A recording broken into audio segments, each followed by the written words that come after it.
Welcome to the Good Morning from the Chicken Coop podcast with Kim Johnson, your creative strategist and master mindset coach.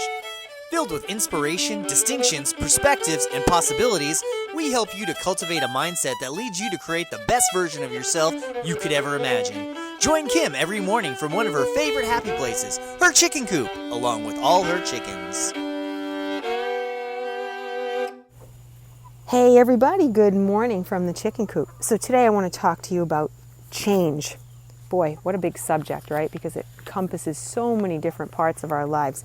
Personal, professional, big, little, small, wide, it doesn't matter what it is. It all encompasses this massive subject of change in our life. And as human beings, we just do not typically like change. We will resist it, because it takes us out of our certainty. It puts us in a different state of mind. It just makes us feel like uneasy, and we don't like that.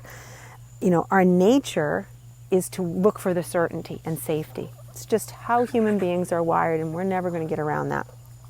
But our nature is also to look at what's going on in our world around us, and we are surrounded by change all the time. I mean, Mother Nature is one of the best ones that is constantly doing that to us. I mean, every single day, the light, wherever you live, every single day the light is shifting, and your days are getting a little longer, a little shorter, whatever it might be. There's always tweaks. There's always things happening in every blade of grass, every little tiny thing. Nature is telling us change is inevitable. It's going to happen.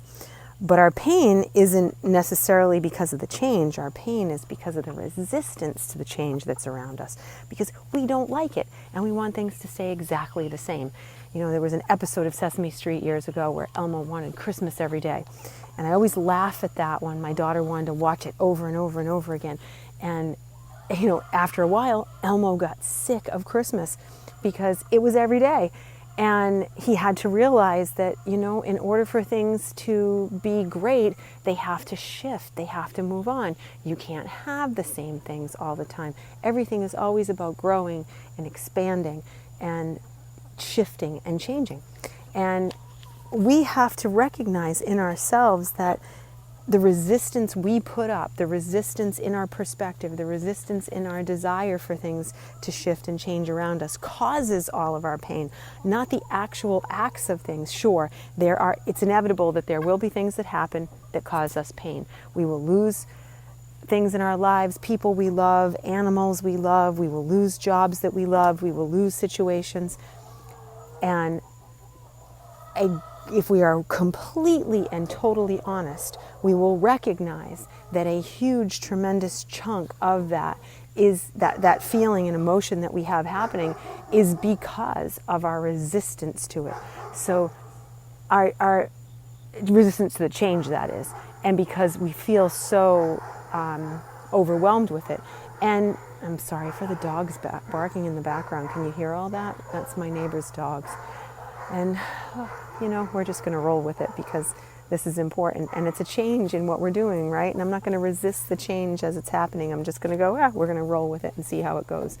So, and look, and there it goes, already away. So I think the most important aspect of what I want you guys to hear me say today is look at whatever is going on in your life that is causing pain and suffering and ask yourself, how can I change my perspective so that I can move myself out of pain and suffering?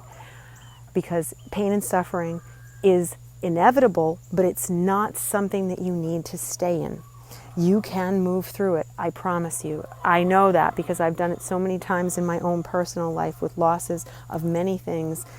And it is not something that you have to stay in, but it does require an acute level of awareness about where your pain and suffering is coming from. And it requires you to be cognitively aware that you can no longer resist what is being put in front of you. If you keep resisting the loss, if you keep resisting to address it, if you keep resisting to move through it, you will stay in pain. And it will move you eventually, one way or another. So you might as well say, just like Elmo did, you know what? I gotta just move on. I can't keep waiting for Christmas every day because goodness knows, this doesn't feel good. It's like, It's not every time it shows up, it's not the same. It doesn't feel good. And I think that when you're doing this exercise, when you're really coming to terms with the fact that you're looking at yourself and you're saying, I am stuck in a place of resisting the change that has been presented to me, you have to stop and pause and ask yourself, well, who do I need to be now? You can't just go to it with the person that you've always been. You have to stop and ask yourself, well, who do I need to be now to move through this? Where do I need to shift myself? Where do I need to move my emotions to? Where do I need to move my perspectives to? Because if you can do that, I promise you, that's when the great things start to happen. When you can shift it and you can start to look at, okay, what are the gifts in this? You know, when I lost my dad, I didn't think there was anything great about this at all. I never thought there was one great thing about it. I couldn't figure it out. He was my best friend. He was meant everything in the world to me. And there was still, to this day, there was never, I can't put my finger on certain aspects of losing him. But I will say this, when I stopped resisting that he was gone, when I started to realize that I had to do things on my own, while I still felt like he was with me and I can talk to him and I have faith that I have connection with him still, I had to come to terms with the fact that I had to make decisions and I had to move in a certain direction. And when I started doing that, my life changed. And I know if he had still been here, some of the decisions that I made for myself that put me right here in this spot doing this for you, I wouldn't have made.